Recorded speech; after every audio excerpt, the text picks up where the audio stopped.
Here we go, guys, so the race is under the way. It's a completely wet now, and it's gonna be even more wet. It's gonna be all 4 hours like this, and I think the rain gonna start to be heavier and heavier. So let's see what's gonna happen today. Let's see that. I've been filming about engines, about tires, about chassis. But you know what? I think that knowledge is good when you know what you're driving, what type of equipment you're driving. But you know what? I think there is something more than that. And can you tell me what exactly you need to win? To be honest, I think obviously kart needs to be set up correctly. I think you need to, as sort of cliche as it sounds, but you need to feel like you're part of the kart, so that you're connected to the chassis, so that you can feel everything that's doing. So that you can tweak the chassis or tweak the setting or tweak the tyre pressures, those sort of things. So it's a combination of everything: tyre pressures, setup.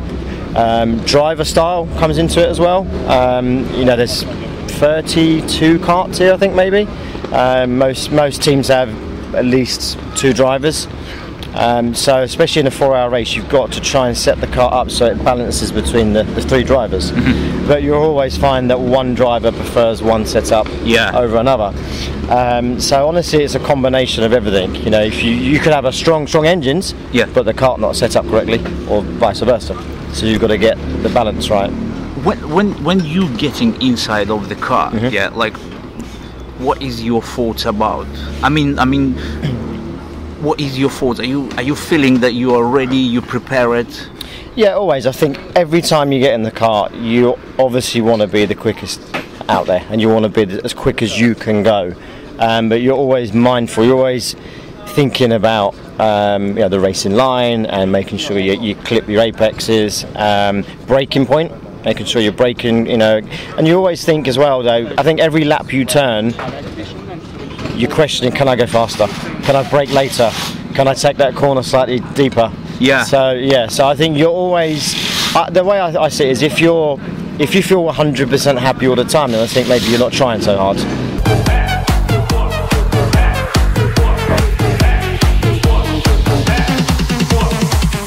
Is it?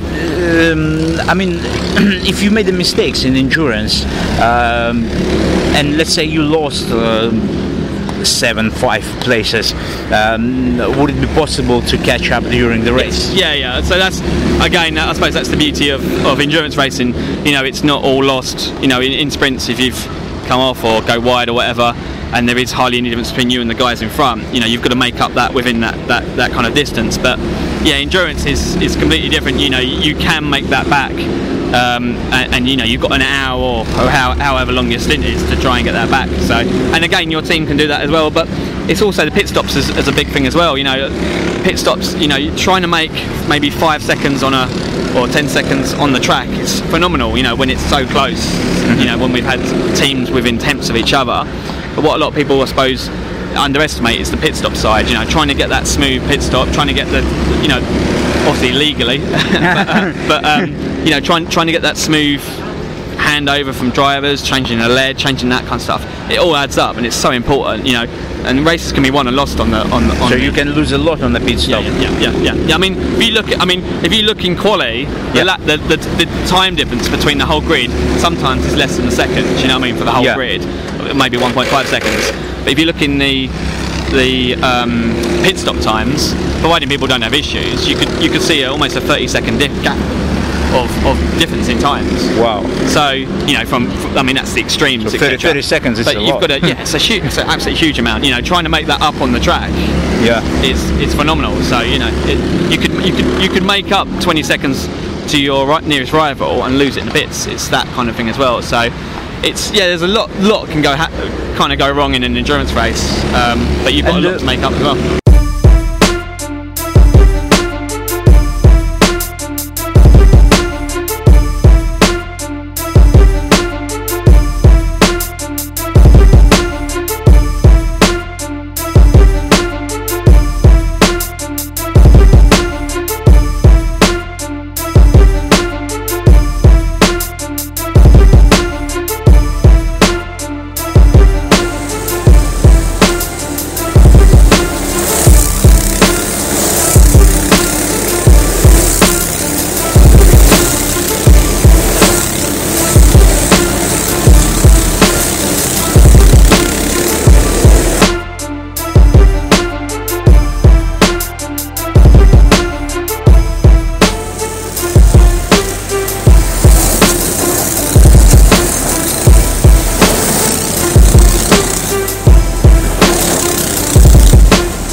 Let's say if the weather conditions changed,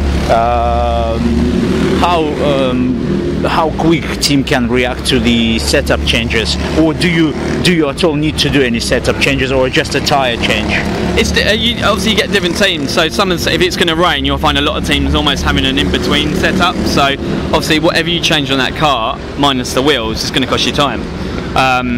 So it's so key to, you know, almost come into a halfway house with settings to say, you know, look, if you are expecting rain, maybe run a bit more caster at the front and deal with it in the dryer, knowing that you're going to play the longer game for the wet weather. So, but again, it's that trade-off. So, you know, you may not be as quick in the dryer, but if you know it's going to be wet in the last 3 hours of the race, 2 hours of the race, it'll almost play dividends. So it's just striking that balance. But also, I mean, it's not to say you can't do the setup in the pits. You absolutely can.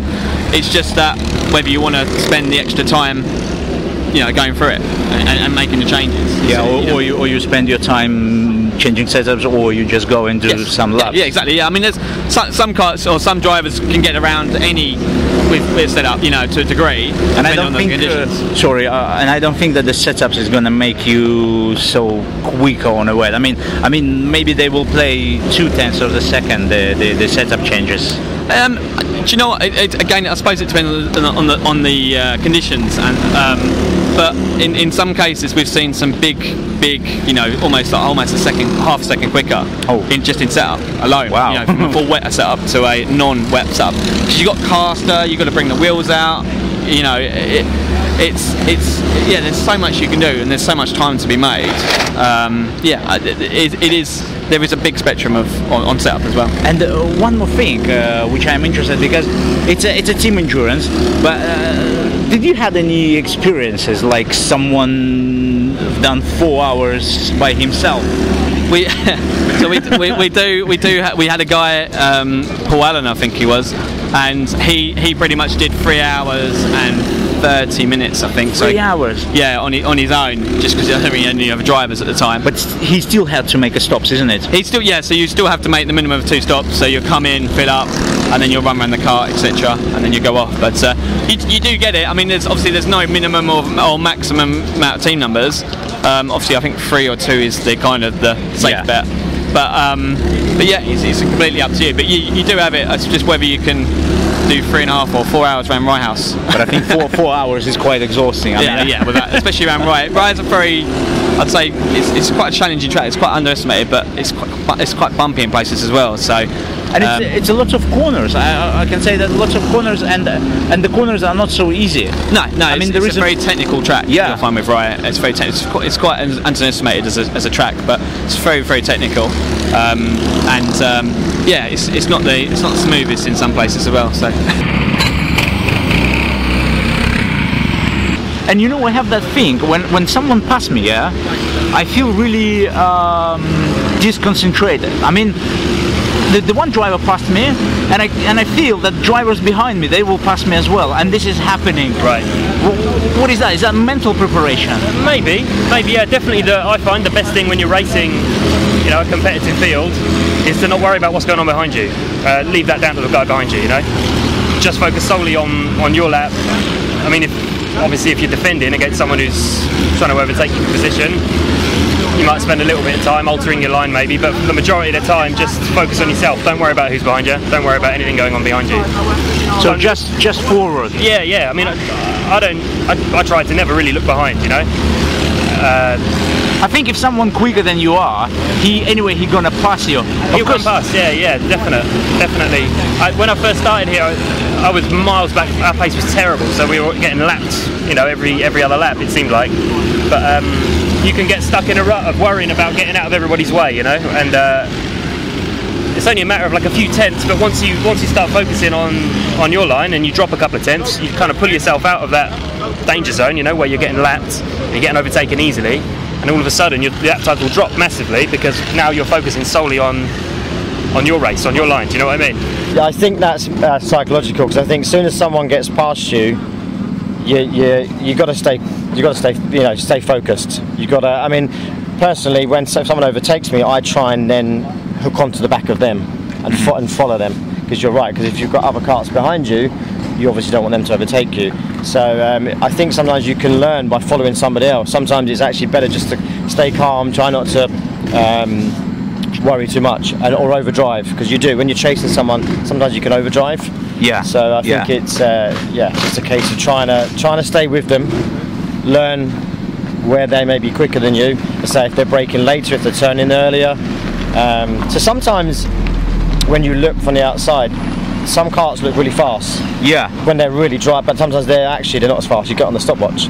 So it's a balance of everything. Yeah, really. I found that the fastest one will be, when you're looking at them from the side, they will look slowest one. Sometimes, yeah. The fastest one, they're the smoothest, and they look slowest from outside. You know. If someone's throwing a cart around from the outside, it might look fast because they're sliding and it looks really flashy. Yeah. But actually, sometimes when you look at a driver who's very precise, very small hand movements, they're probably sometimes the quicker drivers because they are so precise and they're not dragging the cart. They're not, especially on these carts, because they're 4-stroke.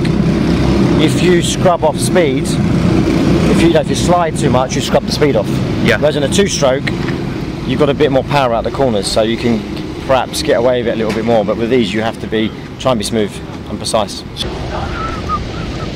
Okay, we threw 1/3 of the race, and now Team Zinc are going to make a driver change.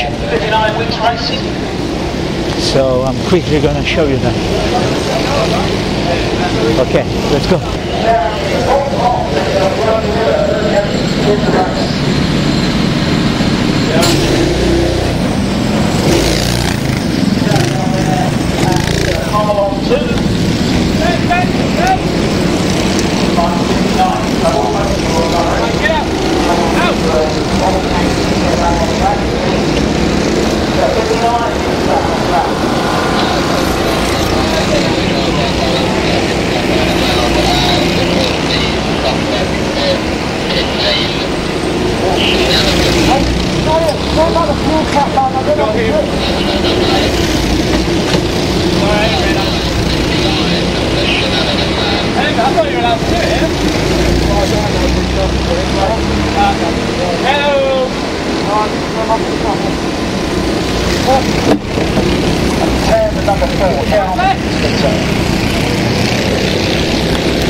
what else racing driver need to do a good lap time, to be competitive?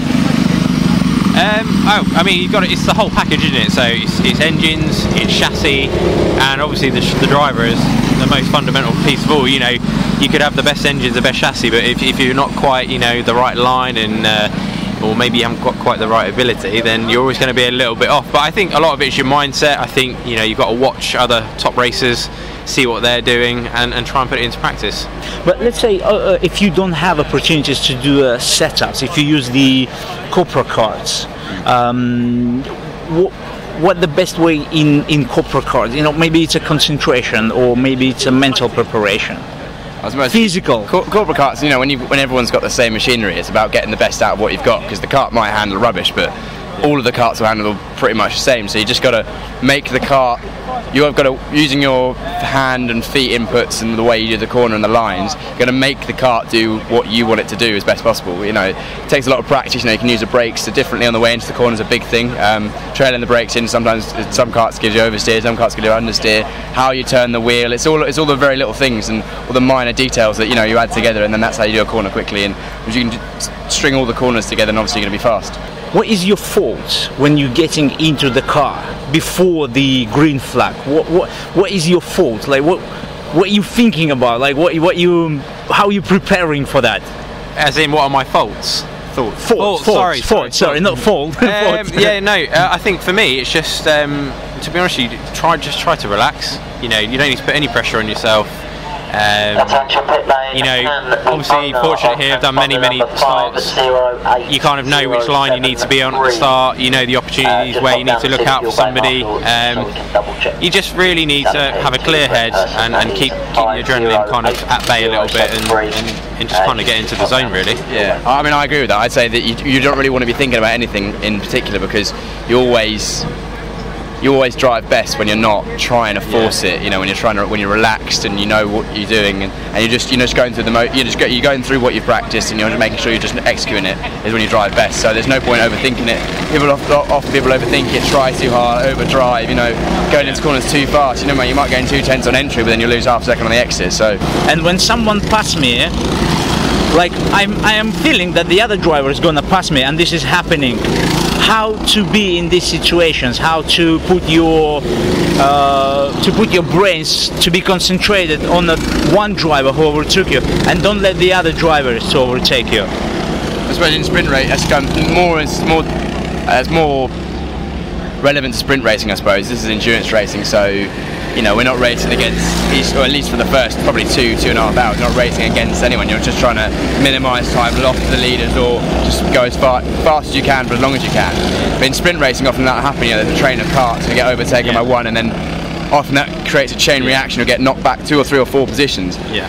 But in the scheme of things, you know, it feels really bad at the time when you lose. Maybe one person goes through, and then maybe 1 or 2 follow you through. The scheme of things at the time feels really bad, but often it's not a bad thing, because it's not as bad as you think it can be, because when one person goes through and they follow you through, as long as you're still with the lead pack or the pack you're in, there's always going to be change. You know, there's no tracks which is that hard that you can't, like, especially in karting in England, all the tracks have got overtaking opportunities. Yeah. So unless it's like the second last lap when everyone's, you know, fighting for the final positions, it's not the end of the world. I think it's always best to just obviously minimise. You're not going to let people through, but if someone comes through and then someone else follows them, just let them go through and just slot in when you can. It's not the be all and end all. At the end of the day, you know, if somebody comes past you because they're potentially a bit quicker at that point, you know, just sit back into the group, you know, learn what they're doing in front of you, and hopefully then you'll start to see, actually I'm a bit quicker here, and now I can copy what he's doing there, and all of a sudden you're back onto him again, and obviously you can hopefully overtake him later on in the race. And often you can get behind someone a bit quicker, and then they'll tow you up to the next group. So if they're quicker than you, they come past you and they're going to go through. You're going to be quicker following them on the toe than you would be on your own. So often it can work in your advantage. They'll drag you up to the next group, and then you can use your experience and racecraft to then beat all of them.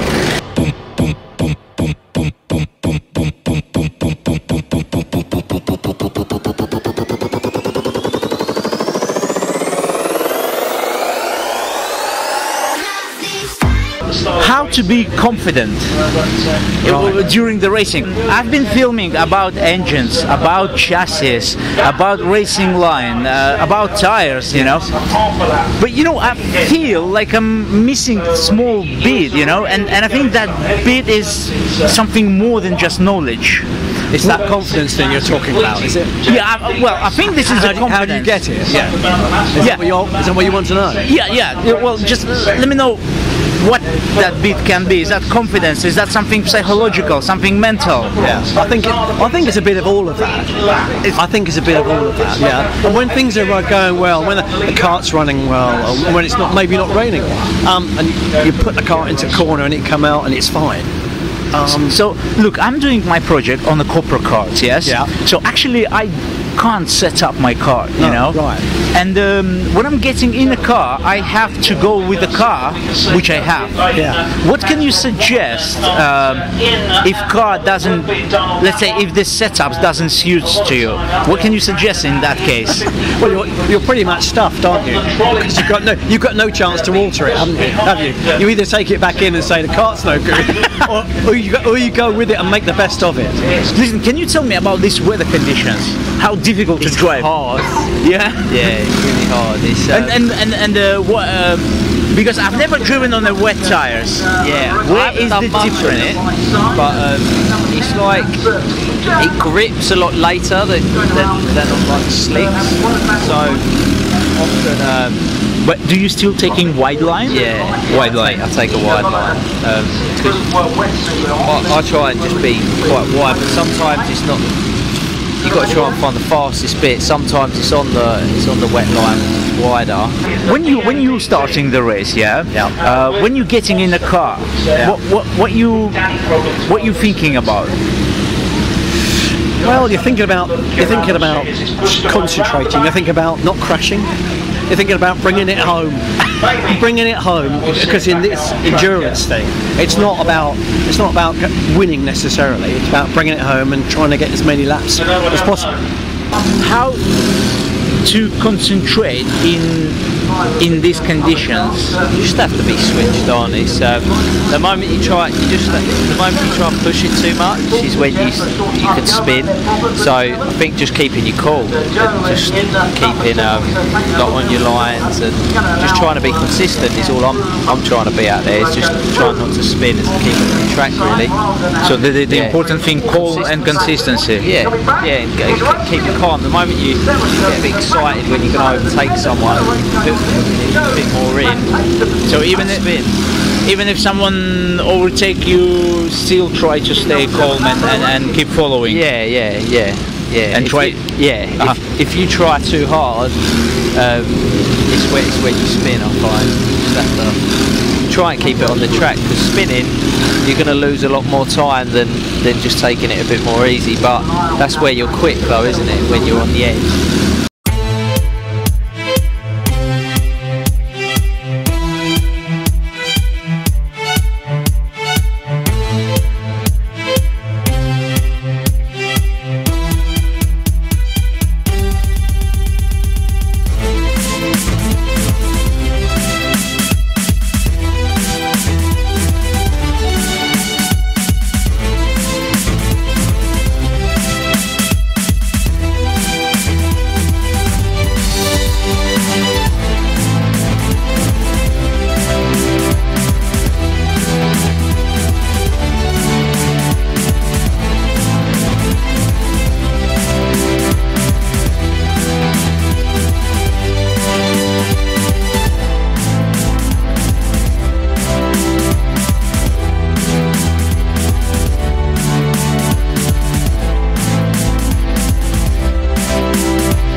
And one more, and the last thing, can you tell me, if someone like me want to join RHPK, yeah, what is the best way to start and it's not gonna hit your pocket that much? What is the best way? So there's a couple of ways into it. You can 7 Kart at the moment, or there's other manufacturers who will rent a kart out to you for a set fee. So all you do is got to find a couple of other drivers, or I mean, you know quite a few people in the paddock at the moment. So you could, in theory, join an existing team or race with them in the morning, see how you get on, etc.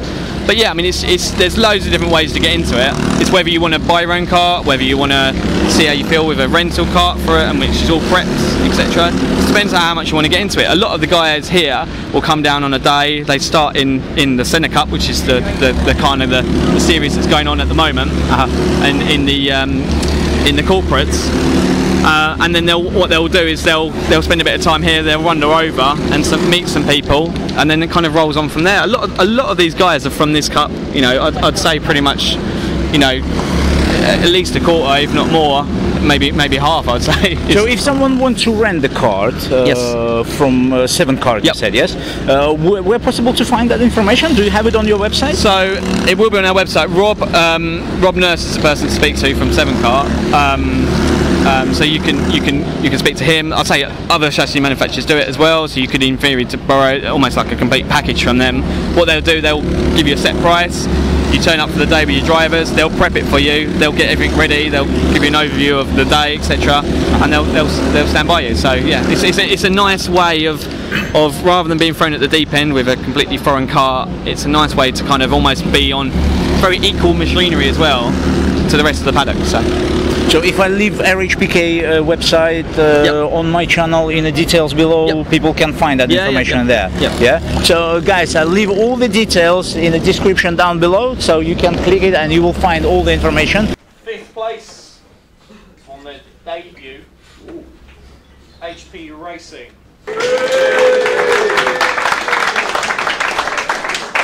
4th place was CSM Lambo. In 3rd place in Clubman, was Team Erie also.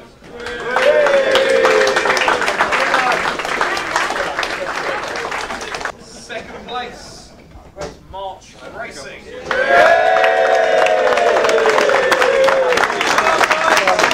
And our Clubman winner today, Euro Lambo.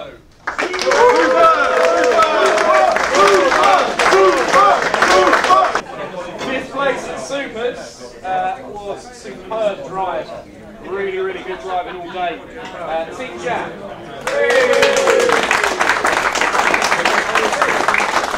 4th place, Polish V2.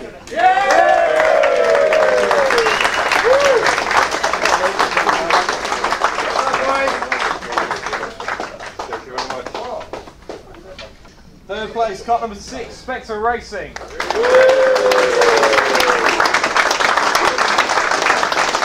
Second place, JRH.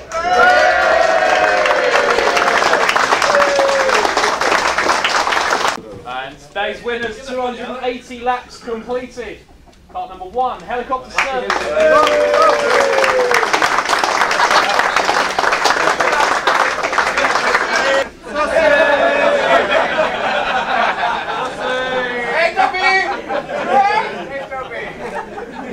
And this is it, guys. The race finished. This is what the best and the worst conditions of the, I don't know, of so far as we have this championship. This is what the worst and the best conditions. We had a nice and dry practice session, and just drivers went out for qualifying. It started raining and everything went wrong. And you know what, I'm really happy that I came here, that I've been asking these drivers about racing tips, about racing secrets, because in these conditions, you know, they've been driving and they didn't crash into each other. You know, it wasn't a lot of crashes, it wasn't a lot of damages, you know.